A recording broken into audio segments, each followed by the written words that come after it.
ज्यांचे फोटो आपण आज अगदी लावलेले आहेत ते आरक्षणाचे जनक राजर्षी शाहू महाराज,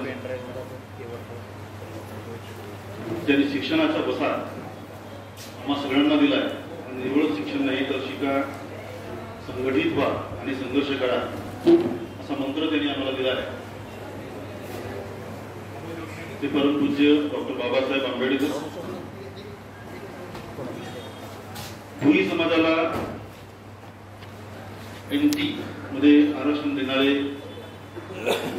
आणि स्वतंत्रता सेनानी स्वर्गीय रघुरामजी बर्वे या सर्वांना मी नमन करतो आहे. आणि आज सर्वप्रथम आपणा सर्वांचं अखिल निवड समाज विकास समिती भंडारा या संघटनेच्या वतीनं जी आरक्षणावर जी महासभा आपण या ठिकाणी आयोजित केलेली आहे. भंडारा आणि गोंदिया या दोन्ही जिल्ह्यातून आलेले आमचे संपूर्ण ढिवळ समाजातील आमचे बांधव, मोठ्या प्रमाणात स्त्रिया पण या ठिकाणी आलेल्या आहेत. मंचावर आता अध्यक्ष म्हणून ज्यांनी त्यांना घाई होती करत जायची, पण सगळ्यांचे आमचे मार्गदर्शक आदरणीय गेडाम सर, दिशाताई गेडाम, आदरणीय नागपुरेजी, KN नान्हे सर, प्रकाश भाऊ बजारे, प्रकाश भाऊ मालगावे, आमचे मोठे बंधू गणेश भाऊ, मनोजजी केवळ मागच्या 2-3 वर्षापासून सतत ज्यांनी मेहनत घेतलेली आहे, विष्णूजी चाचेरे असतील, अजून मानकर सर असतील, ज्यांनी खरं तर मोठ्या प्रमाणात मेहनत घेऊन ही आजची सभा जी आहे ही सभा यशस्वी केलेली आहे, त्या सर्वांचं सुरुवातीलाच मी या ठिकाणी आभार व्यक्त करतो आहे. मी पाहुणा वगैरे अजिबात नाही, ही सभा व्हावी ही माझी इच्छा होती. ज्या समाजातनं आपण जन्माला आलेलो आहोत आणि NTBचं आम्ही जे आरक्षण घेतलेलं आहे त्या आधारावर विद्यापीठात प्राध्यापक म्हणून आपण या ठिकाणी लागलेलो आहोत, या समाजाला आमचं सुद्धा काहीतरी परतफेड या ठिकाणी व्हावी हा माझा उद्दिष्ट आहे. आणि त्यामुळं आमच्या समाजाचा हा जो इतिहास जो आहे, हा इतिहास खरं तर आमच्यासाठीच आम्ही मांडायचा प्रयत्न जो आहे प्रयत्न या ठिकाणी करतोय.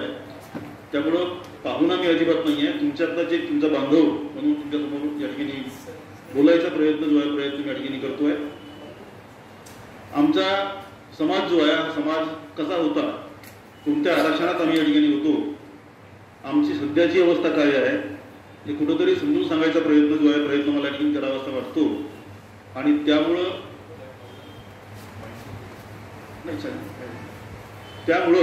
आजचं हे जे वक्तव्य जे आहे हे वक्तव्य तुमच्यापुढे मी या ठिकाणी मांडतो आहे.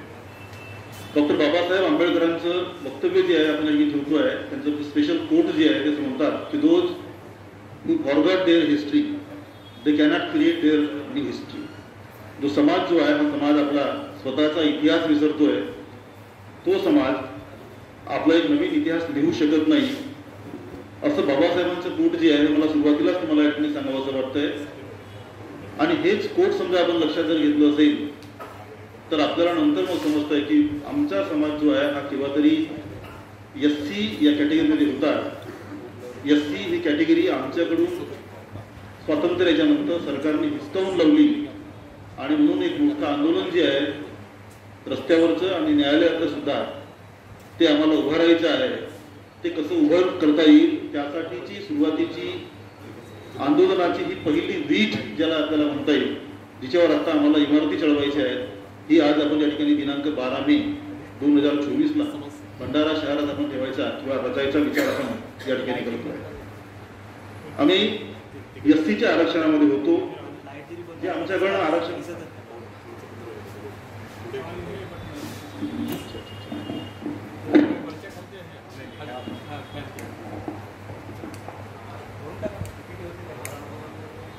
जे आरक्षण आमच्याकडून हिसकावून घेण्यात आलेलं आहे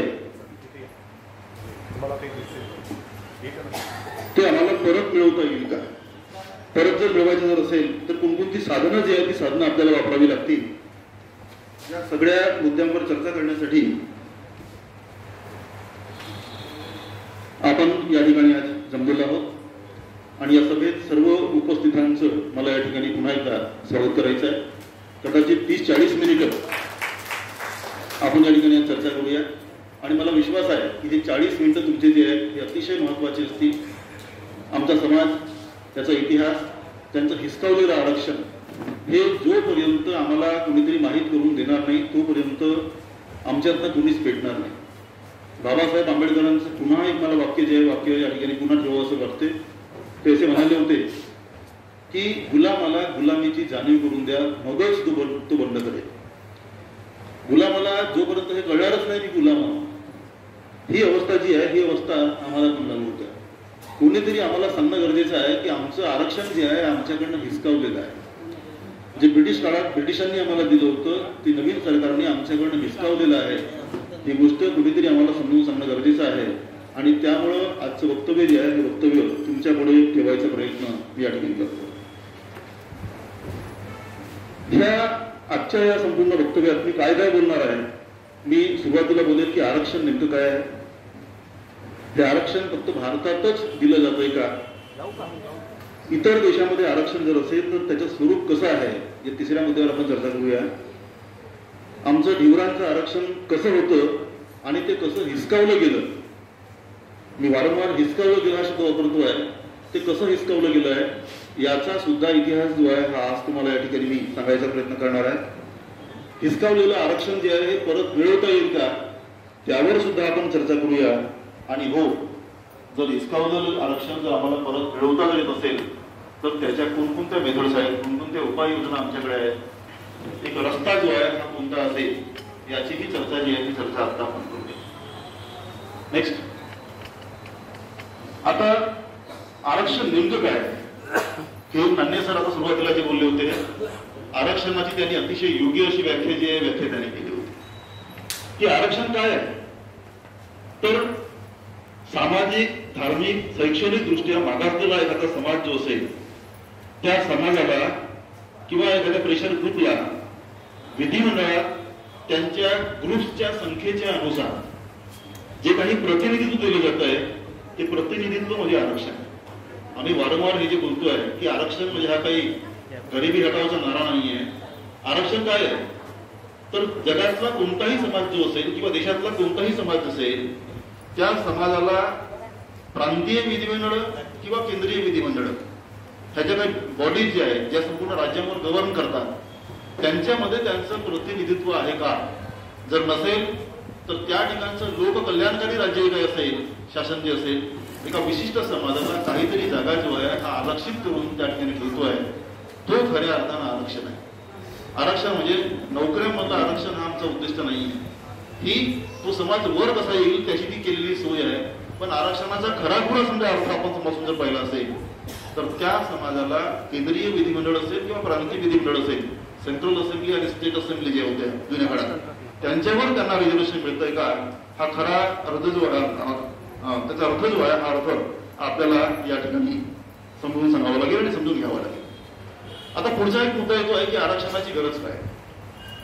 म्हणजे आरक्षण जे आहे हे आरक्षण का बरं गरजेचं आहे तर त्याचा एक सगळ्यात मोठा कारण जो आहे हा कारण असं आहे की एखादा देश जो आहे तो देश आपल्याला पुढे जर न्यायचा जर असेल, त्या देशाची प्रगती जर आम्हाला करायची जर असेल तर त्या देशातला प्रत्येक समुदाय, प्रत्येक प्रेशर ग्रुप, प्रत्येक इथनिक ग्रुप, प्रत्येक कम्युनिटी, प्रत्येक लँग्वेजचे लोक जे आहेत या प्रत्येकाचं त्या देशाच्या विकासामध्ये योगदान राहिलं पाहिजे. ही भूमिका जी आहे ही भूमिका असल्यामुळं तो समाज जो आहे तो समाज देशाच्या मुख्य प्रवाहामध्ये आणण्यासाठी आरक्षणाची गरज आहे. आरक्षण का बरं गरजेचं आहे. जगातल्या कोणत्याही देशामध्ये आरक्षण का बरं गरजेचं आहे. म्हणजे स्वातंत्र्याच्या काळातला आपण एक विचार करू भारतातला 60 मिलियन डॉक्टर आंबेडकरांचं वाक्य होतं की 60 मिलियन पीपल जे आहेत they don't have the country, they don't have their motherland. गांधींच्या मुळे वाक्य त्यांनी बोलले होते. इतका मोठा एक ग्रुप जो आहे लोकांचा त्यांना त्यांची भूमीच नाही आहे असं कसं होऊ शकेल. ही त्यांची भूमी जर त्यांना जर नाही मिळाली, त्यांची मदरलँड त्यांना जर नाही मिळाली, ते देशाच्या मुख्य प्रवाहात आलेच नाही तर मग तुमचा देश जो आहे हा देश हळूहळू मागा नाही. 32 कोटी देशाची लोकसंख्या असताना 5 ते 6 कोटी लोक जे आहेत ते गाव कुसाबाहेर जीवन जर जगत असतील, त्यांना देश त्यांच्या दररोजच्या 5 किलोचं राशन किंवा काहीतरी महिन्याचं राशन जर देत असेल तर याच्या आधारावर देशाचा विकास होणार नाही. तो जो प्रेशर ग्रुप जो आहे किंवा तो जो इथनिक ग्रुप जो आहे राष्ट्राच्या मुख्य प्रवाहामध्ये आणावा लागेल आणि त्या प्रवाहाचा सुद्धा देशाच्या विकासामध्ये वाटा आपल्याला निर्माण करावा लागेल, तर देश पुढे जाईल. आणि म्हणून आरक्षणाची गरज. हे प्रिन्सिपल जे आहे हे प्रिन्सिपल आताही लागू होत आहे. जसंच तसं एक मोठा समुदाय जो आहे हा मोठा समुदाय राष्ट्राच्या मुख्य प्रवाहात नसेल.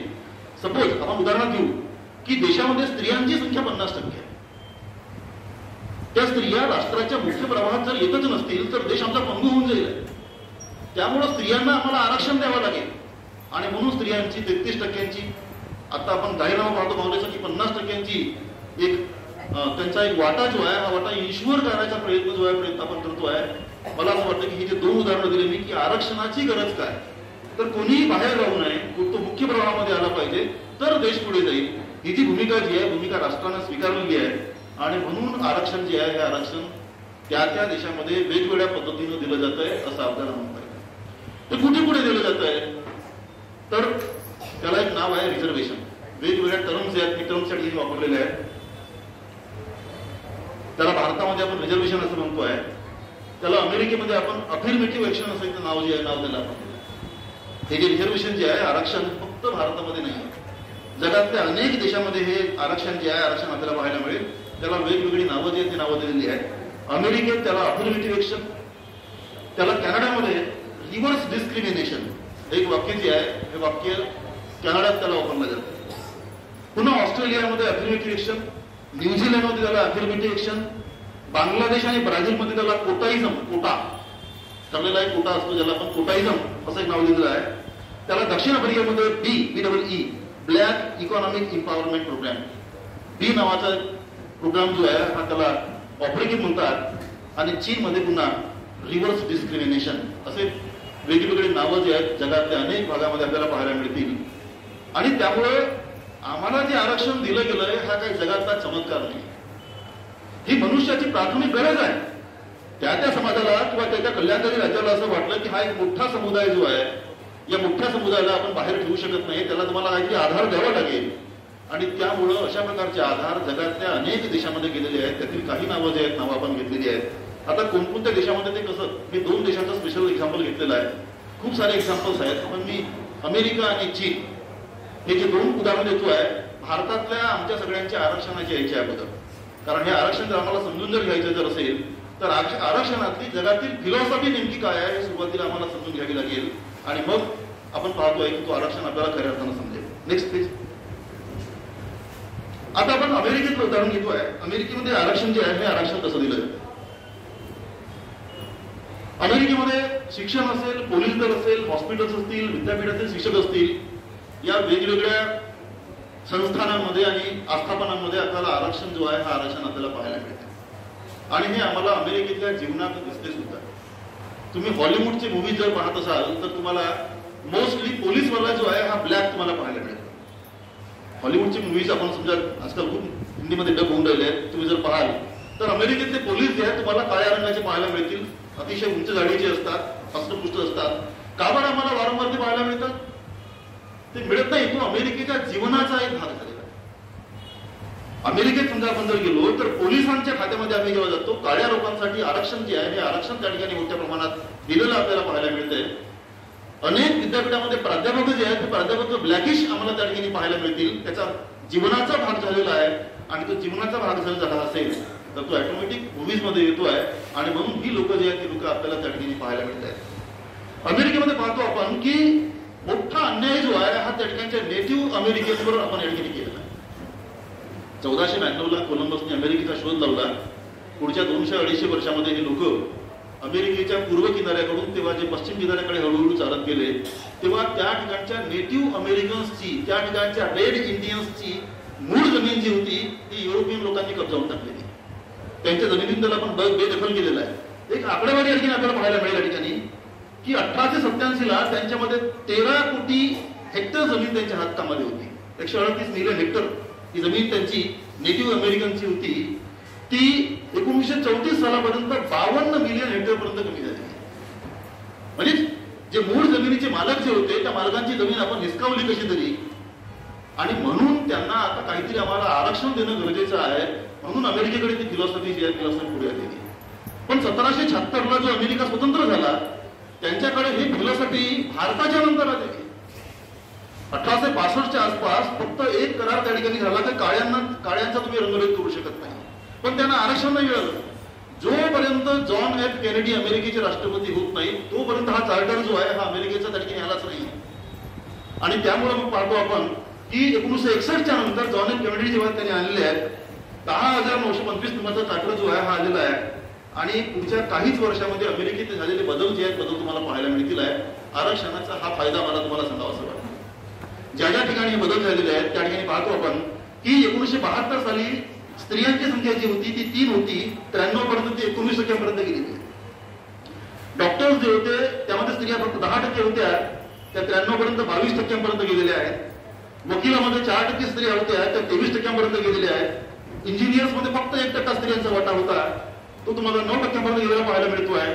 आणि अशीच अवस्था जी आहे ह्या प्रत्येक कॅटेगरीची. प्रोफेसरमध्ये पहा 28% होते, ते पुढच्या काही वर्षामध्ये 42% स्त्रियांचा वाटा जो गेलेला आपल्याला पाहायला मिळतो. हे सगळं झाल्याच्या नंतर अमेरिका पूर्ण पुढे गेला आपल्याला असं म्हणता येणार नाहीये, अजूनही लॅकुनाच आहेत त्या ठिकाणी. 1990 साली आपण पाहतोय की याचा परिणाम काय झाला की 9.4% नेटिव्ह अमेरिकन जे आहेत ते ग्रॅज्युएट आहेत. ही गोष्ट जी आहे 1990ची आहे. म्हणजे प्रचंड मोठ्या प्रमाणात पाणी वाहून गेल्याच्या नंतर सुद्धा श्वेत वर्णाचे, त्याला आपण व्हाईट स्किन पॉलिसी आपण म्हणतोय, व्हाईट स्किनचे लोक जे आहेत ते 25.2% आहेत आणि आफ्रिकन अमेरिकन जे आहेत ते 12.2% आहेत. अजूनही अमेरिकेच्या लोकांना पुढचे काही वर्षापर्यंत हे जे अफर्मेटिव्ह एक्शन जे आहे त्याला आपण रिझर्वेशन असं म्हणतोय ती पॉलिसी त्यांना पुढे न्यायची गरज आहे. ही पॉलिसी अमेरिकेत सुद्धा आलेली आहे आणि मग त्याचा फायदा झाला. भारतामध्ये सुद्धा आमच्यासारखे लोक आपण जे काही आता प्रमाणात लागलो बोलू शकतोय. दिशाताई आता बोलल्या की संविधान आहे म्हणून मी या ठिकाणी उभी आहे. ही जी गोष्ट आपल्याला ठिकाणी आपल्याला पाहायला मिळेल त्याचं मोठं कारण असं की ह्या पॉलिसीज जे आहेत त्या पॉलिसीज आमच्याकडे आम्ही फ्रेम केल्या आहेत, त्यांच्यावर इम्प्लिमेंटेशन होत आहे. आणि म्हणून आमच्यासारखा एखादा प्राध्यापक जो आहे, प्राध्यापक तुमच्या पुढे कुठेतरी बोलतोय, मनोसारखा माणूस असेल किंवा आणि कोणीतरी असेल या ठिकाणी बोलू शकतोय की आजच्या पॉलिसीची गरज आहे आपल्याला असं या ठिकाणी म्हणता येईल. नेक्स्ट अमेरिकेचं पुन्हा एक दुसरं शेवटचं उदाहरण देतोय मी आणि मग पुढे चीनकडे बोलूया आपण. वेगवेगळ्या विद्यापीठामध्ये ऍक्सेप्टन्स रेट ज्याला आपण म्हणतोय, ऍडमिशन जर घेतलं असेल तर ऍडमिशनचा दर कुणाचा कसा कसा आहे ही एक आकडेवारी मला तुम्हाला सांगावीशी वाटते. हार्वर्ड विद्यापीठामध्ये सर्वसामान्य ऍडमिशनचा दर जो आहे हा आहे 10% आणि काळ्या लोकांच्या ऍडमिशनचा दर जो आहे हा हार्वर्ड मध्ये 16.7% आपल्याला पाहायला मिळेल. हा जो फायदा जो आहे हा फायदा आरक्षणाचा अमेरिकेत. MIT Massachusetts institute of technology जगातील नामांकित संस्था ज्यामध्ये जगभरातल्या लोकांच्या ऍडमिशनसाठी स्पर्धा असते. 15.9% ऍक्सेप्टन्स रेट जो आहे हा सर्वसामान्य लोकांचा आहे आणि काळ्या लोकांचा ऍक्सेप्टन्स रेट जो आहे हा 31.6% आपल्याला पाहायला मिळेल. हा आहे अफर्मेटिव्ह एक्शन. ब्राउन युनिव्हर्सिटी 16.6 सर्वसामान्य दर आणि 26.3 हा ब्लॅकिश लोकांचा दर आपल्याला पाहायला मिळेल. पेन युनिव्हर्सिटी 21.2% सर्वसामान्य आणि 30.1. जॉर्जटाउन युनिव्हर्सिटी 22.2 सर्वसामान्य आणि 30.7. आपण पाहतोय की ऍक्सेप्टन्स रेट जो आहे हा काळ्यांचा जास्त असण्याचं एक मोठं कारण की 61च्या नंतर त्यांची अफर्मेटिव्ह एक्शनची पॉलिसी जी आहे त्या पॉलिसीचा सकारात्मक परिणाम जो आहे परिणाम हा असा झालेला आहे. पुढे अमेरिकेच्या मेडिकल कॉलेजमध्ये कोणाला ऍडमिशन मिळत आहे म्हणजे आज आपण चर्चा करतो की यांना मिळालं ते फक्त तेच लोक पुढे जातात, ते सरकारचे जावई आहेत का, आम्ही कोण लागलोय वगैरे वगैरे. ही काळाची गरज आहे. अमेरिकेचं उदाहरण सुद्धा आपण जर घेतलं असेल, आशियाई लोकांचं ऍक्सेप्टन्स रेट जो आहे हा 7.7% आहे अमेरिकेत. व्हाईट लोकांचा आहे जो फक्त 12.3% इतका आहे. हे सगळं पूर्ण अमेरिकेच्या बद्दल बोलतोय मी. त्या ठिकाणची एक कम्युनिटी जी आहे जिला आरक्षणाचा दर्जा दिलेला आहे, हास्पेनिक लोक जे आहेत ते बिचारे उघड्या नागड्यावर हजारो वर्षांपासून राहिले आहेत, त्यांचा रेट जो आता जो आहे 36.0% इतका आपल्याला पाहायला मिळेल विद्यापीठांचा. आणि कृष्णवर्णीय लोक जे आहेत ज्याला आपण ब्लॅकिश आपण म्हणतो आहे, मेडिकल सेक्टर मध्ये त्यांचा दर पहा किती आहे 67.3% इतका आपल्याला पाहायला मिळेल. म्हणजेच अमेरिकेतली ही जी गरज जी आहे ही गरज अमेरिकन सरकार त्यांनी पुरवते आहे आणि म्हणूनच काही लोक जे आहेत नोकरीमध्ये येऊ शकलेत, ते लोक पोलिसांमध्ये जाऊ शकलेत, कॉलेजमध्ये जाऊ शकलेत. ही जी वस्तुस्थिती जी आहे आमच्या पण लोकांना आम्हाला समजून सांगायची गरज आहे. कारण जर तुम्हाला कल्याणकारी राज्य आम्हाला निर्माण जर करायची जर असेल तर ही पॉलिसी जी आहे ही पॉलिसी आम्हाला ऍक्सेप्ट करावी लागेल. अशा प्रकारची चर्चा आपण या ठिकाणी करतोय. नेक्स्ट,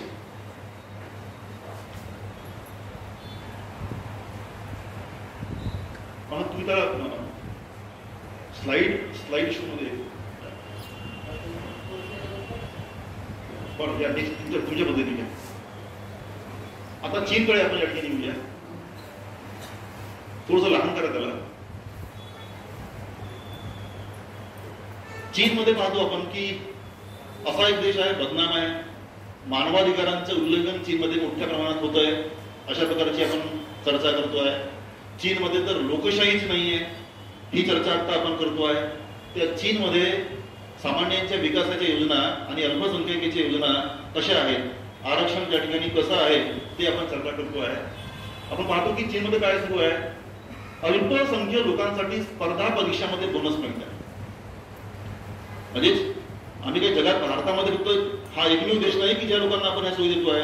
चीन सारखा देश आहे की ज्यामध्ये लोकशाहीच नाही, तिथे सुद्धा पाहतो आपण की बोनस पॉइंट जे आहेत आम्हाला स्पर्धा परीक्षामध्ये आपल्याला अल्पसंख्याक लोकांसाठी आपल्याला पाहायला मिळते.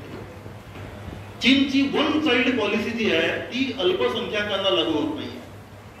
म्हणजेच आपण पाहतोय की 1978 साली संयुक्त राष्ट्रसंघामध्ये जेव्हा जगाची लोकसंख्या 5 अब्ज इतकी झाली होती त्यावेळेस संयुक्त राष्ट्रसंघाने सांगितलं होतं की आता ही लोकसंख्या थांबवा. एका माणसानं एक पुस्तक लिहिलं होतं, पॉप्युलेशन टाइम बॉम्ब. तो संपूर्ण जगामध्ये गाजलेलं पुस्तक. आणि त्यानंतर पुढच्याच वर्षी चीनमध्ये वन चाइल्ड पॉलिसी जी आहे त्यावेळेसच्या सरकारने त्यावेळेस आणली होती. ही पॉलिसी आतापर्यंत 2015 सालापर्यंत होती. चीनमध्ये सर्वसामान्य माणसांना दुसरं मूल जर झालं असेल तर बापाला जेलमध्ये जावं लागत होतं, कारण त्यांनी गुन्हा केलेला आहे म्हणून. आणि चीन सरकारचं म्हणणं असं आहे की ही पॉलिसी आम्ही जर नसती आणली तर चीन हा जगामध्ये केव्हाचाच अव्वल राहिला असता. त्यांचं म्हणणं आहे की तब्बल 44 कोटी लोकांचे बर्थ आपण प्रिव्हेंट केलेले आहेत. चीन सरकारचं म्हणणं आहे की ही पॉलिसी आम्ही आणलेली आहे, बराच मोठ्या काळापर्यंत आपण तिला ठेवलेला आहे देशामध्ये. आणि याचा परिणाम काय झाला तर 44 कोटी लोक जे जन्माला आले असते चीनमध्ये त्यांचा जन्म आपण थांबवू दिला वन चाइल्ड पॉलिसीमुळे. पण याचा परिणाम काय झाला, ही पॉलिसी जी आहे त्या ठिकाणचे जे लोक जे आहेत चीनमधले, मोस्टली चीनमध्ये उयगर मुस्लिम्स, चीनमधले तिबेटियन्स लोक ज्यांच्यावर हल्ला झालेला आहे त्यांची पूर्ण चीनची जमीन जी आहे कब्जावून टाकलेली आहे. इंगर मंगोलिया नावाचा एक प्रांत आहे चीनमधला. हे जे वेगवेगळे प्रांत जे आहेत त्या प्रांतातील लोक जे आहेत जे मायनॉरिटीमध्ये आहेत त्या लोकांसाठी ही पॉलिसी नव्हती. प्रचंड मोठ्या प्रमाणामध्ये टीका झाली चीनवर की तुम्ही असं डिस्क्रिमिनेशन करू शकत नाही. ही टीका जी आहे टीका चीनच्या हॅन नावाचे जे लोक जे आहेत जे लोकसंख्येनं जास्त आहेत त्यांनी चीन सरकारमध्ये केली आहे. पण चीन सरकारमध्ये लोकशाही नव्हती, हुकुमशाही होती आणि म्हणून जबरदस्तीने हा प्रोग्राम जो आहे प्रोग्राम राबवण्यात आलेला आहे. भारतामध्ये लोकशाही आहे आणि 1977 साली काय झालं, नसबंदी आणली आमच्याकडे संजय गांधींनी. आणि मग पाहतो आपण की मोस्टली त्यावेळेस आमचे शिक्षक होते की त्या शिक्षकांनी ह्या कोणी राबवल्या. इंदिरा गांधीच्या विरोधात आपण त्यावेळेस कॅम्पेन केलं आणि 77ला इंदिरा गांधीला पाळलं आपण त्यावेळेस. चीनमध्ये लोकशाही नव्हती आणि त्यामुळे पाहतो आपण की ह्या पॉलिसीज ज्या आहेत इम्प्लिमेंट केल्या गेल्यात. आणि मग पाहतो आपण की त्या ठिकाणच्या मुख्य लोकांना थांबवून इतर लोकांची लोकसंख्या जी आहे ती वाढू देण्यात आलेली आहे. पॉप्युलेशनचं बॅलन्स करायचा प्रयत्न जो आहे प्रयत्न हा कितपत खरा आहे मला माहित नाहीये. पण ऑथेंटिक सोर्सवर याचे 100 पेपर तुम्हाला या ठिकाणी पाहायला मिळेल की चीनमध्ये झालेला आहे. चीनने काय केलंय, इंजिनिअरिंग मेडिकल एंट्रन्स परीक्षा जी आहेत त्यामध्ये 10 बोनस गुण जे आहेत विद्यार्थ्यांना दिले आहेत जे मायनॉरिटीमध्ये आहेत. अल्पसंख्याकांचा परिसर त्यांनी ओळखलाय आणि मागच्या 30 वर्षांपासून आता जे अल्पसंख्याक एरिया जे आहेत त्याच्यामधून टॅक्स गोळा करू नका ही भूमिका जी आहे चीनने सुरू केलेली आहे. ती आत्ताही सुरू आहे. आता ही अल्पसंख्याक रिजन जो आहे चीनचा त्याच्यामध्ये केंद्रासाठीचा टॅक्स जात नाही, तो टॅक्स जातोय पण तो लोकल सरकारवर खर्च केला जातो. समजा भंडारा समजा मायनॉरिटीमध्ये जर असेल तर भंडाऱ्यातून टॅक्स जाईल पण तो भंडाऱ्यावरच खर्च केला जाईल. केंद्राचा जीएसटी असणार नाही, फक्त स्थानिक जीएसटी या ठिकाणी असेल. ही भूमिका चीन सरकारने घेतली. आम्ही असं करतोय का? स्थानिक सरकारमध्ये त्याच्या लोकसंख्येच्या प्रमाणात वाटा आहे. नो इंटरेस्ट लोन जो आहे चीनमध्ये अल्पसंख्याकांसाठी आहे, मायनॉरिटी आहे. शासनातील महत्वाच्या पोस्ट जे आहेत त्यांच्याकडून भरल्या जातात आणि त्यांच्या भाषेतलं शिक्षण ही सुद्धा भूमिका जी आता 2020 साली आपण आठवणी आणलेली आहे NEP 2020 मध्ये, की स्थानिकांच्या भाषेमध्ये शिक्षण दिलं जाईल. आत्ता आम्ही बोलतोय ते चीनमध्ये केव्हाच सुरू असलेलं आपल्याला पाहायला मिळते. ह्या सगळ्या आरक्षणाच्या तरतुदी जी आहेत, तरतुदी वेगळ्या पद्धतीनं चीनमध्ये असलेल्या आपल्याला ठिकाणी पाहायला मिळतील. तर ते सुद्धा मला तुमच्यापुढे ठेवायचं होतं. नेक्स्ट, आता भारतामध्ये आरक्षणाची काय पोझिशन आहे? जो आरक्षण भारतामध्ये आम्ही सुरू केला आहे तो सुरू कसा झाला? आता दिशाताईनं फार सुंदर उदाहरण जे आहे आपल्याला दिलेलं आपल्याला ठिकाणी पाहायला मिळेल. पण त्याच्याही अगोदर हे आरक्षण कोणासाठी होतं?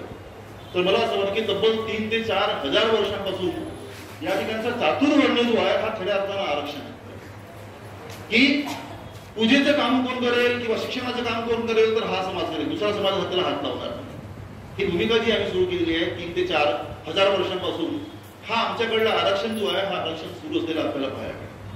ढोर ओढून घेईल तर तो अमुक माणूस जो आहे तोच त्यांचे पोरं त्याचा बाप तो ढोर ओढून देईल. ही जी भूमिका जी आहे ही आरक्षणाची आम्ही केव्हा तरी मनुस्मृतीच्या माध्यमातून आम्ही सुरू केलेली आहे. पण त्याच्यानंतर अनेक वर्षांपासून आपण पाणी वाहून गेल्याच्या नंतर आरक्षणाचे वारे जे आहेत, वारे भारतामध्ये खऱ्या अर्थानं ज्या माणसानं सुरू केलेला आहे त्यांचा फोटो आपण या ठिकाणी लावलो आहे. छत्रपती शाहू महाराज, जरा जोरात टाळ्या मारून त्यांचा आपण 1902 साली 26 जुलै हा दिवस होता आणि त्यांनी गॅझेट, ज्याला आज आपण भारतामध्ये गॅझेट पाहतोय आपण, राजपत्र, महाराजांनी आपल्या संस्थानामध्ये राजपत्र काढलं कारण ते सरकार होते आणि त्यांनी सांगितलं की आमच्या संस्थानातल्या आजपासून सगळ्या नोकऱ्या शून्य. तुम्ही तो गॅझेट जर वाचला असेल तर तुम्हाला तो किती महत्वाचा डॉक्युमेंट्स आहे तुम्हाला कळेल. ते असं म्हणाले त्या गॅझेटमध्ये की आज आमच्या संस्थानामध्ये जे लोक नोकरीला असतील ते शून्य झाले तर गृहीत धरा, आजपासून 50% वाटा जो आहे हा बहुजन समाजातील लोकांचा असेल. खालच्या जातीतील लोक जे असतील लोकांना 50% वाटा त्यामध्ये आजपासूनच द्या. इव्हन पुरोहित वेगवेगळ्या मंदिरांमध्ये ते सांगितलं की तुमचा अधिकार नाही, त्याला बंद करा. त्या अमुक नावाच्या मंदिरामध्ये महार नावाचा माणूस जाईल त्याला पूजा करू द्या. हे जे आरक्षण जे आहे आरक्षण मंदिरात सुद्धा लागू झालेलं आहे. आणि म्हणून एकमेव मोठा माणूस जो आहे, माणूस आपल्याला म्हणता येईल या ठिकाणी, तो छत्रपती शाहू महाराज आहे. आणि त्यांच्या पावलावर पाऊल टाकायचा प्रयत्न जो आहे प्रयत्न आपण त्यांनी याची गरज काय? लोकांनी विचारलं की तुम्ही काय वेळ असं करताय, हा कोणता आरक्षण तुम्ही लावलेला आहे? तुम्हाला की चला माझ्यासोबत. घोड्यांच्या तबेल्यामध्ये घेऊन गेला काही लोकांना आणि त्यांनी विचारलं की तुम्हाला काय दिसतंय पहा. तर जे हस्तपुस्त घोडे जे होते ते घोडे चांगलं जेवण जेवत होते. दुसरा घोडा बारीक सारीक जर जवळ जर आला असेल तर त्याला ते शिंगाने मारायचे, डोक्यानं मारायचे, पायानं मारायचे आणि त्यांना खाऊ देत नव्हते. शाहू महाराज त्याला विचारलं की तुम्हाला काय दिसतंय?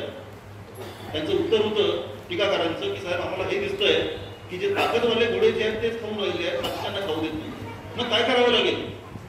तर त्यांना वेगळं बांधावं लागेल आणि याला वेगळं बांधावं लागेल. मग म्हणे बांधा वेगवेगळं आणि बांधल्याच्या नंतर त्यांच्याकडे चंगणी गवत जे काय असतं ते टाकण्यात आलेलं आहे. मग आता तुम्हाला काय दिसतंय? हो, ते त्यांना पण काही त्यांचा वाटा मिळून राहिला. यालाच म्हणतो मी आरक्षण.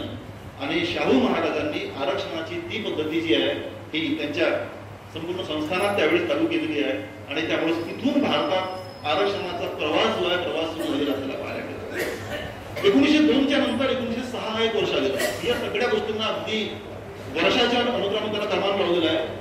आरक्षण नेमकं समजावं लोकांना की आरक्षण काय आहे आणि म्हणून बिलकुल क्रमबद्ध आपण त्या ठिकाणी जाऊया.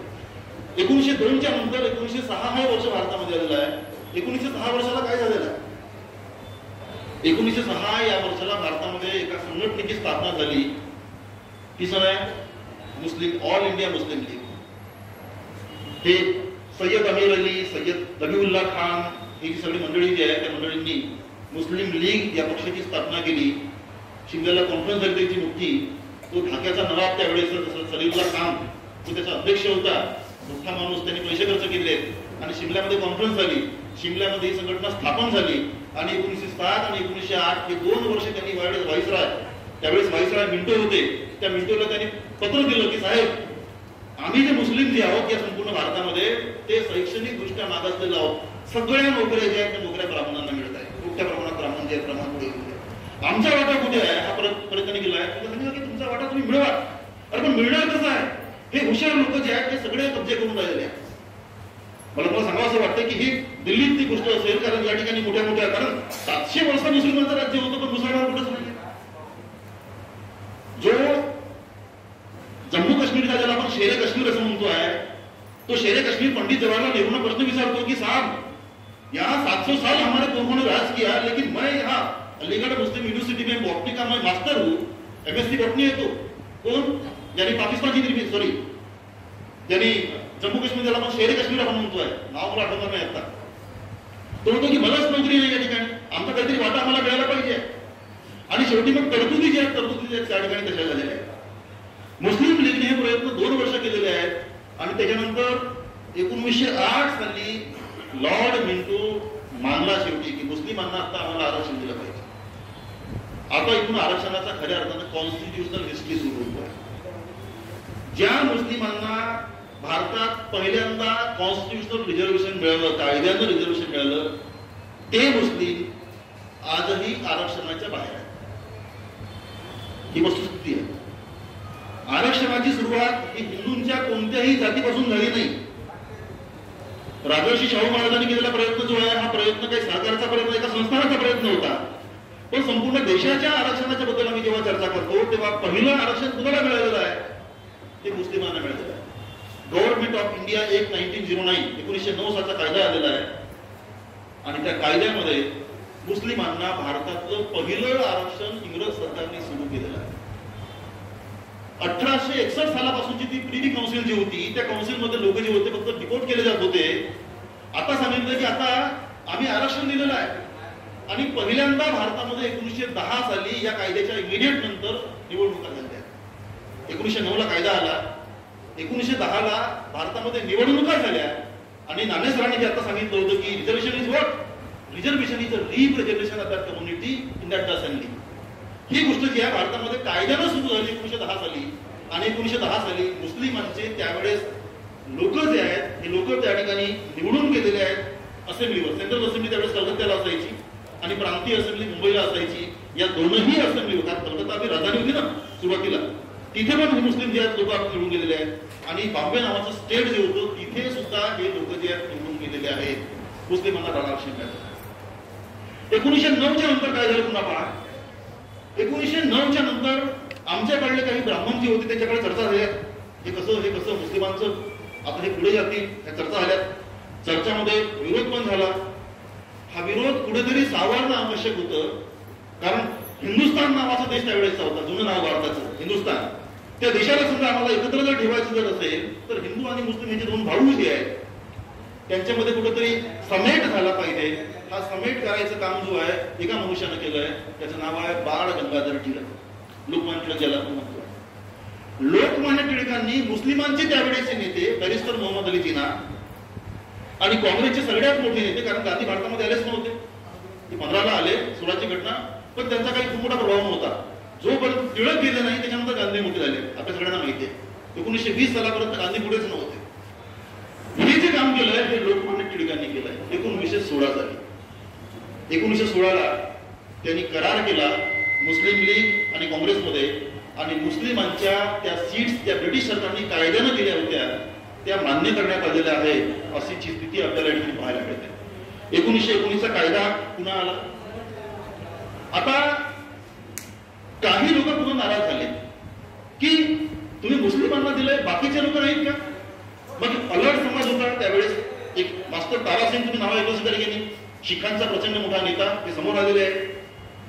त्यांनी खलिस्तानची मागणी तेव्हाच केलेली आहे. त्यांनी अकाली तख्ती स्थापना त्यावेळेस, म्हणजे 2 पक्ष एकावेळेस निर्माण झालेले आहेत. मुस्लिमांचा एक 1906 ला आणि 1906 लाच दुसरा शिखांसाठीचा त्यांनी पण मागणी केलेली आहे. आणि शिखांसाठी जातीय आरक्षण 1919 साली भारतात उभं झालं. एक कायदा आला आणि कायद्याच्या मदतीनं 1919 साली शिखांना थोडंसं आवाज कमी करता. कायद्याच्या मदतीनं, कायद्याच्या वतीनं शिखांसाठी, युरोपियन लोकांसाठी आणि अँग्लो इंडियन अशा 3 कम्युनिटीसाठी भारतात पहिल्यांदा आरक्षण सुरू झालं 1919 साली. आणि जसा हा कायदा झाला 1919चा, त्याचं नाव आहे गव्हर्नमेंट ऑफ इंडिया ऍक्ट 1919. पुढच्याच वर्षी इलेक्शन आले 1920 साली भारतातले मोठ्या प्रमाणातले ते दुसरे इलेक्शन. पहिलं इलेक्शन फार छोटं होतं 1910चं. दुसरं इलेक्शन जे आहे 1920 साली झालेलं आहे. आणि प्रचंड मोठ्या प्रमाणात जातीय आरक्षणावरच्या आधारावरचे इलेक्शन भारतामध्ये 1920 साली झाले. त्याच वर्षी नागपूरला काँग्रेसचा मोठं अधिवेशन झालं. 1920चं अधिवेशन काँग्रेसचं फार फेमस अधिवेशन आहे नागपूरचं. ज्या भागाला आपण बरडीच्या बाजूला काँग्रेस नगर असं आपण म्हणतोय आता, त्या काँग्रेस नगरचं नाव काँग्रेस नगर यासाठी आहे कारण तो प्रचंड मोठा मैदान होता. त्या ठिकाणी काँग्रेसचं अधिवेशन त्यावेळी भरलं होतं 1920चं, म्हणून त्याला काँग्रेस नगर आपण म्हणतोय. आणि तिथे ठराव पास केला गेला काँग्रेसने की हो मुस्लिमांना हे आरक्षण देऊया. त्याच्यानंतर टिळ केलेले. आणि मग पाहतो आपण की हे 2 रिझर्वेशन जे आहेत हे रिझर्वेशन भारताला मिळाल्याच्या नंतर आपण पाहतोय की भारतामध्ये आरक्षण नावाची गोष्ट जी होती ती कायद्यानं आता अतिशय पक्की झालेली आहे. तिला आता कोणी टाकू शकत नाही, काढू शकत नाही. 27 साली सायमन कमिशन आलं. 1929 साली येणार होतं. 10 वर्षानंतर त्या सर्वाईज होणार होतं.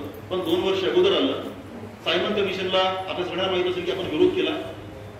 गो बॅक सायमन वगैरे वगैरे आपण नारे दिले त्यावेळेस, कारण त्यांच्यामध्ये आमचा कुणीच प्रतिनिधी नव्हता आणि म्हणून आपण ते नारे दिलेले आहेत. पण यांनी आपलं काम केलं आहे. भारतातल्या अनेक लोकांना आता भेटलेले आहेत आणि त्यांचा अहवाल जो आहे अहवाल त्यांनी सादर केलेला आहे गव्हर्नमेंट ऑफ इंडिया त्यावेळेसच्या. आणि त्या आधारावर त्यांनी सांगितलं की हो हे रिझर्वेशन जे आहे रिझर्वेशन आम्हाला द्यावं लागेल. प्रचंड हालाकीत लोक जे आहेत, लोक आपलं जीवन जगत आहेत, अतिशय गरीब समाजातले लोक या ठिकाणी आहेत. त्या लोकांना आम्हाला पुढे जर आणायचं जर असेल तर या ठिकाणी ब्रिटिश सरकारने 1919 साली दिलेलं रिझर्वेशन जे आहे ते आम्हाला कंटिन्यू पुढे करावं लागेल. नवी संविधान बनवायची प्रोसेस आम्ही सुरू करतो आहे. कारण हे कमिशन भारतामध्ये फक्त यासाठी चालू होतं कारण नवीन ब्रिटिशांचं संविधान आम्हाला सुरू करायचं. हा संविधान जो आहे हा संविधान 1935 साली आला. म्हणजे आताचं भारताचं संविधान जे आहे जे 1950 साली आम्ही बनवलं ते संविधान जवळपास 60% कॉपी आहे. कॉपी आणि पेस्ट ज्याला म्हणतो आपण, अशा प्रकारची कॉपी आणि पेस्ट आपल्याला पाहायला मिळेल 1935च्या संविधानात. 1935चं संविधान जेव्हा आलं पण त्याची प्रोसेस मात्र काही वर्षांच्या अगोदर सुरू झाली होती. त्याचं नाव आहे सायमन कमिशन. अरे लोकांना तर पाहू द्या, त्यांचं मत तर आम्हाला घेऊ द्या की त्यांना काय पाहिजे. नवीन संविधान आम्ही जेव्हा देतोय तेव्हा त्या देशातल्या लोकांना काय हवं आहे हे आम्हाला आधी सुरुवातीला विचारावं लागेल. आणि म्हणून हे कमिशन जे आहे कमिशन भारतामध्ये आलं होतं. त्यांनी आपला रिपोर्ट जो आहे सबमिट केला 1930ला. आणि हा संविधान असं म्हणतोय, हा कमिशन असं म्हणतोय की या लोकांना आमचं त्यांचं प्रतिनिधित्व जे आहे आम्हाला द्यावं लागेल. ह्या चर्चा प्रतिनिधित्व द्यावं लागेल ह्या जेव्हा समोर आल्या तेव्हा वन साईड निर्णय जो आहे त्यावेळेस प्रधानमंत्री मला वाटतं एटली त्यावेळेस होते. त्यांनी निर्णय घेतला की एक मोठा समूह जो आहे दलितांचा त्याला आपण पण देऊन देऊया जातीय रिझर्वेशन. ही गोष्ट वर्तमानपत्रात जेव्हा आली तेव्हा गांधींनी विरोध केला. आता सर्वांना माहित असेल की गांधी आणि आंबेडकर समोर आलेले आहेत एकमेकांच्या पुढे. आणि या दोघांत समेट झाला पुणे येथे. गांधींनी प्राणांतिक उपोषण सुरू केलेलं आहे. सप्टेंबर 1932 साली बाबासाहेब पुढे आलेले आहेत. दोघांमध्ये करार झालेला आहे. 6 दिवस फक्त गांधी उपोषणावर होते. पण त्या 6 दिवसामध्ये संपूर्ण देश हा हालून गेलेला आहे. या 6 दिवसामध्ये भारतातील सगळ्या मंदिरांचे दरवाजे लोकांनी उघडले सगळ्या जातीसाठी. सामूहिक जेवण सुरू झाले आहेत, सामूहिक लग्न सुरू झाले आहेत. सप्टेंबरच्या महिन्यानंतर कंटिन्यूस हा प्रवास जो आहे प्रवास पुढे गेला आता पाहायला मिळतो आहे. फक्त त्याचा उल्लेख करतो, ही वेगळी स्टोरी आहे, त्याच्यावर वेगळं बोलणं होईल. मी काय बोलतोय हे 32 साली गांधी आणि आंबेडकरांनी ज्याला मान्य केलेलं आहे ते रिझर्वेशन 1935च्या कायद्यामध्ये हे संविधान आहे. म्हणजेच आपल्याला म्हणता येईल गांधी आणि आंबेडकरांनी जो रिझर्वेशन मान्य केलेला आहे तो रिझर्वेशन 1935च्या कायद्यामध्ये जसाचा तसा आलेला आपल्याला पाहायला मिळतो. कारण तत्पूर्वी गांधी आणि आंबेडकरच नाहीये, 3 गोलमेज परिषदा झालेल्या आहेत. पहिली गोलमेज परिषद, दुसरी परिषद आणि तिसरी परिषद. या परिषदा प्रचंड मोठ्या मोठ्या व्हायच्या. त्याच्यामध्ये भारतातले सगळे राजे लंडनला जायचे विलायतला. 32 ते 35 दिवसांचा जहाजांचा प्रवास राहायचा. हे सगळे माणसं लंडनला जायचे आणि राजाच्या पुढे जाऊन त्या ठिकाणी बसायचे. आणि त्या परिषदांतून हा कायदा जो आहे कायदा तयार झालेला आहे, म्हणून तो संविधान आहे. हा कायदा 1935चा जेव्हा आला तेव्हा त्या कायद्याच्या पाठीमागं 2 परिशिष्ट लागलेले आपल्याला पाहायला मिळतील. मला वाटतं मनोजींचं प्रेझेंटेशन ज्या ठिकाणी आहे त्यावेळी ते सांगतील तुम्हाला. ते तिथे एससी आणि एसटीच्या लिस्ट जी आहे त्या लिस्ट तुम्हाला पाहायला मिळते 1935च्या कायद्यामध्ये. त्याच्या अगोदर काय झालं होतं, 1931 ची जनगणना झाली होती आणि त्या 1931च्या जनगणनेनं एससीचे आणि एसटीचे आधार जे आहेत ते आधार डिसाईड केले होते. जे सुतान नावाचा कमिशनर आहे 1931च्या जनगणनेचा, तो कमिशनर स्वतः म्हणतोय की हो अरे जाती म्हणताना तर मीच पाहिलेले आहे. तो त्यावेळी त्याला नॉर्थ ईस्टला होता. माझ्या समोर आदिवासी समुदाय जो आहे हा जातीमध्ये आलेला आहे. या ठिकाणचे हिंदू महासभेचे लोक जे आहेत ते सांगतात की अमुक अमुक ती नावाची जात जी आहे ती जात ही नाही आहे, तुम्ही एका त्याला हिंदूमध्ये टाका. हे लोक म्हणायचे की आमचा कुठला धर्मच नाहीये, आम्ही त्या आदिम लोक आहोत, आमचा निसर्ग धर्म आहे. आणि हिंदू महासभा अशी म्हणायची की त्यांना तुम्ही हिंदू धर्मात टाका, कारण ही लोकसंख्या कशी वाढेल, कशी वाढवली जाईल. अनेक जाती होत्या की त्या हिंदूमध्ये पण होत्या आणि मुस्लिमामध्ये पण होत्या. आपल्याकडे आता या पिंजारी अर्धे हिंदूमध्ये आहेत, अर्धे मुस्लिममध्ये आहेत, सिकलगार अर्धे हिंदूमध्ये आहेत, अर्धे मुस्लिम. टाकणार कुठं आहे? हा संघर्ष जो आहे, हा संघर्ष 1931 साली इतका मोठा वाढला की हटन साहेबांना स्पेशल नोट करून ठेवावी लागली की या जातींचा हा संघर्ष आहे, की त्यांचं हे म्हणणं आहे की आम्हाला एकतर हिंदूमध्ये पाहिजे आहे, दुसरा एक समुदाय जो त्यांना मुस्लिमात टाका, तिसरा म्हणतो की आम्हाला कुठंच जायचं नाही, आम्ही निसर्गाचे आदिवासी आहे. एनिवे 35 साली हा फायनल झाला. 31ला आधार झाले. शेड्यूल कास्टचे 9 आधार आहेत आणि शेड्यूल ट्राईबचे 7 आधार आहेत. 2 आधार कमी आहेत. शेड्यूल ट्राईब मध्ये जायचं असेल तर 2 आधार कमी आहेत, 7 आधार आहेत. शेड्यूल कास्ट मध्ये जायचं असेल तर 9 आधार आहेत. पण हे 7 आधार एवढे कडक आहेत की त्या 9चा बाप आहेत. हे आधार आम्ही त्यावेळेस पास केले होते. आणि म्हणून ढिवर नावाची जात जी होती, ही जात 1931 साली सेन्सस मध्ये एसटीच्या लिस्टमध्ये आली. 1931 साली सेन्सस असं म्हणतो आहे की ही जी कास्ट जी आहे, कास्ट ढिवर जी आहे, फक्त भंडारा जिल्ह्यातील. ही लढाई आपण सुरू केलेली आहे फक्त भंडारा या जिल्ह्यासाठी केलेली आहे. भंडारा आणि गोंदिया. आता तो वेळ झाला म्हणून फक्त भंडाराचा आपण गाभार घेतलेला आहे. कारण मी महाराष्ट्राच्या सगळ्या भागात मी गेलेलो आहे. मी 2015, 16, 17 3 वर्ष महाराष्ट्रातल्या अलग अलग जिल्ह्यामध्ये जाऊन आरक्षणाच्या बैठका घेतल्या. त्या सगळ्यांचं म्हणणं होतं की बाबा आम्हाला एसटी पाहिजे, आम्ही ते एसटी म्हणतो. ठीक आहे, तुम्हाला एसटी पाहिजे, मला एसटी. भोई साहेबांची भेट झाली. पुण्याच्या बैठकीला आम्ही समोरासमोर होतोय. मी त्यांना म्हणालो की तुम्ही पुरावे द्या. त्यांच्याकडे पुरावे पण आहेत, त्यांच्याकडे सगळे पुरावे जे आहेत एसटीचे आहेत, आमच्याकडे सगळे पुरावे जे आहेत एसटीचे आहेत. हा फरक जो आहे, फरक आपल्याला लक्षात घ्यावा लागणार. आणि म्हणून भंडारा जिल्ह्याच्या वतीनं या सगळ्या म्हणजे आम्ही सुरुवातीला चंद्रपूर जिल्हा भोई समाज सेवा संघाच्या वतीनं एक पत्र पण पाठवलं. ते पत्र पाठवलं आम्ही की आम्हाला एसटीचं आरक्षण द्या. त्याचं आम्हाला एक त्याचा रिव्हर्स लेटर पण आम्हाला आलेला आहे की तुमच्या पत्रावर आम्ही विचार करतोय. पुन्हा वाघामोली सर यांनी बसलेले आहेत. आम्ही ढिवर काय संशोधन संस्था वगैरे आम्ही नागपूरला स्थापन केली होती. तुमचं ऑफिस त्यावेळेस आपण केंद्रातून पकडला, तुमच्या ऑफिसला पत्र आलेली आहेत, आपण त्यावेळेस पण एसटीचं आरक्षण मागितलं. हे प्रयत्न जे आहेत सुरुवातीचे आमचे निष्फळ गेलेले आहेत. कारण ज्याला पिन पॉइंट डायरेक्शन ज्याला म्हणतो ती डायरेक्शन त्यामध्ये नव्हती. तुमच्याकडे आधार कशाचा आहे तर एसटीचा आहे. तुम्ही आरक्षण मागता कोणतं तर एसटीचं मागताय. आणि त्यामुळे आमची थोडीशी पद्धत झाली आहे हे सगळ्याच्या समोर मान्य करतो. 16च्या नंतर मात्र मी जेव्हा विचार केला की नाही आता आपल्याला पिन पॉइंट डायरेक्शन आपल्याला कुठेतरी जावं लागेल. अर्जुनाचा डोळा जो आहे आपल्याला लक्षात ठेवावा लागेल. वासुदेवच्या डोळ्यात त्याचं बोलला होतो की बघ तिथेच पाहिजे ठिकाणी. आम्ही आता एक काम केलंय, अखिल ढिवर समाज विकास समिती जी आहे आमची, जिची आपण स्थापना केलेली आहे. आम्ही सुरुवातीला हा विचार केला, मला वाटतं माझून सरांनी सांगितलं होतं की आम्हाला पत्र जर द्यायचं असेल तर आम्हाला एक सोसायटी पहिले स्थापन करावं लागेल. मी भंडाऱ्याला आलो, त्यांना डॉक्युमेंट जेव्हा सगळ्यांना दाखवलं त्यांनी सांगितलं की प्रयत्न चांगले आहेत, डॉक्युमेंट ओरिजिनल आहेत आणि तुम्हाला एक पत्र जर द्यायचं असेल तर मनोज केवट काही देणार नाही, तुम्हाला संस्था स्थापन करावं लागेल. आणि म्हणून अखिल ढिवर विकास समितीची स्थापना जी आहे ही स्थापना आपण आता 3-4 वर्षांच्या अगोदर आपण या ठिकाणी केली. आणि जशी स्थापना केली आम्हाला रजिस्ट्रेशन नंबर जसं मिळालं पत्र व्यवहार आता आम्ही सुरू केलेला आहे.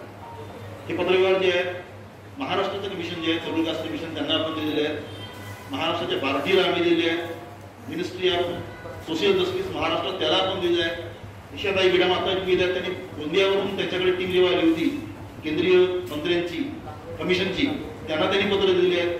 हे सगळे कामं जे आहेत मागच्या 3-4 वर्षांमध्ये झालेली आपल्याला ठिकाणी पाहायला मिळतील आहे. आणि त्यामुळे पाहतो आपण की एसटीचं आरक्षण जे आहे हे आता आपण मोठ्या परिश्रमानं अतिशय सिस्टमॅटिक वेनं मागायचा प्रयत्न जो आहे प्रयत्न आता आपण करतो आहे. तर ही सुरुवात जी आहे ही सुरुवात 1931च्या नंतर आपण पाहतोय ही पुढे पुढे झालेली आहे. 1935 पासून तर 1950 सालापर्यंत आमचा समाज जो आहे ढिवर समाज एससी या कॅटेगरीमध्ये होता. म्हणजे 31 सालची जनगणना आपल्याला पाहायला मिळत आहे. त्या जनगणनेच्या मला एक वाक्य तुम्हाला अगदी कोट करून सांगावं असं वाटतोय की भंडारा जिल्ह्यातील या जिल्ह्यातील महारांनी सगळ्यात जास्त प्रगती केली. एक वाक्य जो आहे वाक्य आम्ही आमच्या अर्जात पण लिहिलं आहे की याचा अर्थ असा की त्यांच्यापेक्षाही आम्ही मागवतो.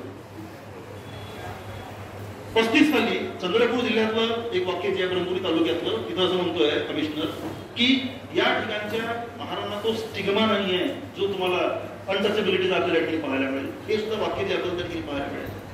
हे दोन वाक्य सांगतात. हे सांगतात की त्यांच्यापेक्षा आम्ही 1931 साली 35 साली आणि 50 सालीही मागे होतो, तरीही आमचं आरक्षण हिसकावलं गेलेलं. हा आमच्यावर प्रचंड मोठा हिस्टॉरिकल इन्स्टिट्यूशनल अनजस्टिस ज्याला आपल्याला म्हणता येईल, हा आमच्यासोबत सरकारने केलेला आहे, इन्स्टिट्यूटने केलेला आहे. आणि म्हणून आमचे मायबाप जे असतील आताचे माननीय न्यायालय, त्यांना आम्हाला सांगायचं आहे की आम्ही तुमच्याकडे नव्यानं आरक्षण मागायला नाही आलोय. आमच्याकडून जे हिसकावलं गेलेलं आहे without any cause, without any way हिसकावलं गेलेलंच आम्हाला परत मागायचं आहे आणि तेच तुमच्याकडे मागायला आम्ही आलेलो आहे, ते आम्हाला कोर्टात सांगायचं. हीच गोष्ट जी आहे आम्हाला रस्त्यावरची लढाई करताना सांगायचं आहे की नवीन आम्ही काही मागत नाही. लोक म्हणतील तुम्हाला की हे आरक्षण मागून राहिले, अजिबात मागत नाहीये. जे हिसकावलेलं आहे ते मागतो आहे. ही भूमिका जी आहे भूमिका आमची ठेवायची आहे. आणि त्यामुळं आपण पाहतोय की 35 सालापासून तर 50 सालापर्यंत आमच्याकडे जे डॉक्युमेंट्स आहेत ते सांगतात की धिवरांच्या पोरांना pre matric scholarship, post matric scholarship ते आपण मिळालेले आहे. SC आणि ST ची लिस्ट जेव्हा व्हायची होती तेव्हा आम्ही ऑलरेडी डिप्रेस क्लास लिस्ट म्हणजे 28च्या आसपास जी लिस्ट आलेली आहे डिप्रेस कास्ट लिस्ट, त्याच्याच आधारावर ह्या 2 लिस्ट मध्ये आहेत. त्याच्यामध्ये आमचं नाव आहे. 32ला जेव्हा करार झाला डॉक्टर आंबेडकर आणि गांधीमध्ये, त्याच्यानंतर हरिजन साठी काम करणारे लोक जे समोर आलेले आहेत, काँग्रेसने आपला एक गटच निर्माण केलेला आहे काँग्रेसच्या साठी का की तो आता हरिजनासाठी काम करेल. हरिजनांच्या लिस्टमध्ये आमचं नाव आहे. म्हणजे याच्यापेक्षा मोठे पुरावे तुम्हाला काय पाहिजे? हे सगळे पुरावे आमच्याकडे आहेत 50 सालापर्यंतचे. पण सडनली ऑगस्ट 1950ला एक नोटिफिकेशन येतो आहे आणि त्या नोटिफिकेशनतून आमचं नाव जे आहे नाव ऑगस्टला आमचं आणि शेड्यूल ट्राईबचं सप्टेंबरला येतो 1950ला, एका महिन्यात 2 आलेले आहेत. आणि या दोनही लिस्टून शेड्यूल कास्ट आणि शेड्यूल ट्राईब अनेक जातींची नावं जे आहेत नावं त्यातून काढणे गेलेली आहेत. हा आमच्यावरचा प्रचंड मोठा अन्याय जो आहे हा 1950 साली झाला. 1935ला जेव्हा कायदा बनला, 1937ला निवडणुका जेव्हा झाल्या होत्या प्रोव्हिन्सेसच्या निवडणुका, त्या निवडणुकामध्ये सुद्धा जातीय आरक्षण होतं. आमच्यातला कोण होता मला मिळाला नाही, पण आमच्या लोकांना सीट्स ज्या होत्या राखीव होत्या. 1949 सालचा एक मोठा पुरावा जो आहे मोहम्मद केवटने या ठिकाणी शोधून काढलेला आहे यावर्षी. आणि तो पुरावा असं म्हणतोय की हेच नाव जे आहे अखिल धिवर समाज विकास समिती, काहीतरी थोडंसं नावात बदल आहे मला आठवणार नाही आता, त्यांचं पत्र आहे. आणि ते पत्र असं म्हणतंय 1949 साली की आता संविधान लिहायला तुम्ही चाललात, त्या संविधानाच्या म्हणजे कॉन्स्टिट्युशनल असेंब्ली ज्याला म्हणतो आपण, त्याच्यामध्ये आम्हाला धिवरांना स्थान द्या. आम्ही SC आहोत, आम्हाला धिवरांना संविधान लिहायचं आहे. ही मागणी प्रत्यक्ष आपण सगळ्याला गेली डॉक्टर आंबेडकरांना केली. डॉक्टर आंबेडकरांचं लिखित पुस्तक त्यांनी पुन्हा शोधून काढलेलं आहे. त्या पुस्तकामध्ये डॉक्टर आंबेडकरांची लिस्ट आहे स्वतःची, त्यामध्ये धिवर समाज जो आहे SC मध्ये काय तुम्हाला पाहिजे. आम्हाला या ठिकाणचे महाराजांना विरोध करत असतील भविष्यात तर हे पुस्तक आपण दाखवू शकतो. हा आहे बाबासाहेब आंबेडकर. तुम्ही विरोध करायला कोण लागले? तुमचे स्वतःचे तुम्ही त्याला जे देव मानता तर देव माणूस असा म्हणतो आहे की हा धिवर समाज जो आहे हा SC मध्ये आम्ही कोणता तुम्हाला पुरावा पाहिजे.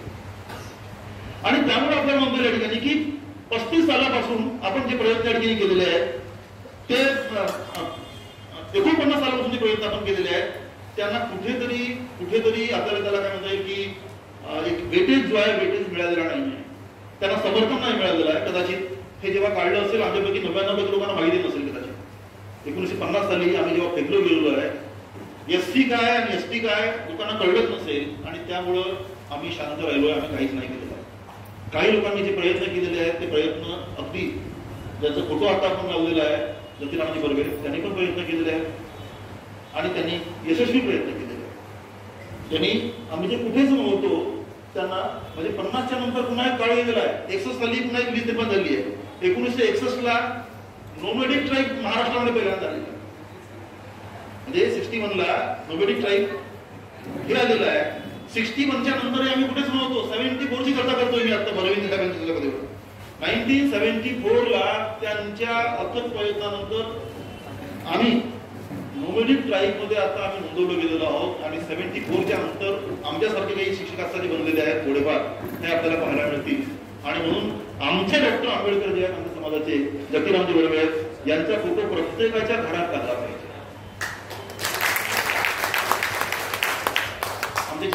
उपाध्यक्ष जे आहेत डहारे सर, त्यांनी 10,000 रुपये खर्च केलेले आहेत मागच्या वर्षी. आणि जतीराम बर्वेचे रिपोर्ट फोटो जे आहेत, फोटो जे लोक येतील त्यांच्या घरात त्यांनी लावून दिलेले आहेत. तर हा प्रयत्न जो आहे प्रयत्न आपण केला पाहिजे. कारण बबनरावजी परदेशी असतील जे पुण्याचे आणि बर्वे साहेब यांच्या पुण्याईमुळे हे आम्हाला सगळे मिळालेलं आहे. आणि म्हणून त्यामुळे ज्या ज्या संस्था असतील, जे माझे मासेमार बांधव या ठिकाणी आले असतील, त्यांनी त्यांच्या मासेमारीच्या आधारावर जो काही पैसा मिळेल, तुमच्या दररोजच्या कोंब्यातून 2-4 रुपये जर वाचत असतील तर जतीराम बर्वेचा फोटो तुमच्या सोसायटीच्या समोर लावायचा विचार आपण करा. कारण आम्हाला माहिती आहे की त्याने लिहिलेलं आहे. वाल्मिकी होते की नाही मला माहित नाहीये. वाल्मिकीचा फोटो आपण घेतो आहे, रामायण त्यांनी लिहिलं आहे, सन्मान आहे, त्याची आपण जगतो आहे. पण ते आम्हाला मिळालं होतं का, खरंच रामायण झालं होतं की आम्हाला ते दूरपर्यंत माहित नाही. पण जे किमान आमच्या समोर होतं आणि ज्यांच्यामुळे आता आम्ही रोजी रोटीला लागलोय, तो माणूस कोण जर असेल तर जतीरामजी बर्वे. आणि त्यामुळे आपल्याला म्हणता येईल की हे जे आम्हाला 74च्या नंतर मिळालेलं आहे ते आता आम्ही टिकवू शकतोय का. ही एक लढाई जी आहे, एकीकडे आम्हाला ते टिकवायचं आहे 74च्या नंतर, दुसरीकडे आपण पाहतोय की टिकवल्याच्या नंतर आमचं जे हिसकावलं गेलं होतं, कारण त्याच्यामध्ये मोठा वाटा आपल्याला पाहायला मिळाला. शेड्यूल कास्टमध्ये आम्ही जेव्हा जाऊ तेव्हा आम्हाला एक्स्ट्रा सेफगार्ड जो आहे हा सेफगार्ड आपल्याला मिळतोय, जो आता नाही. अॅट्रॉसिटी एक्टचं कव्हर जे आहे ते आता आम्हाला नाही आहे.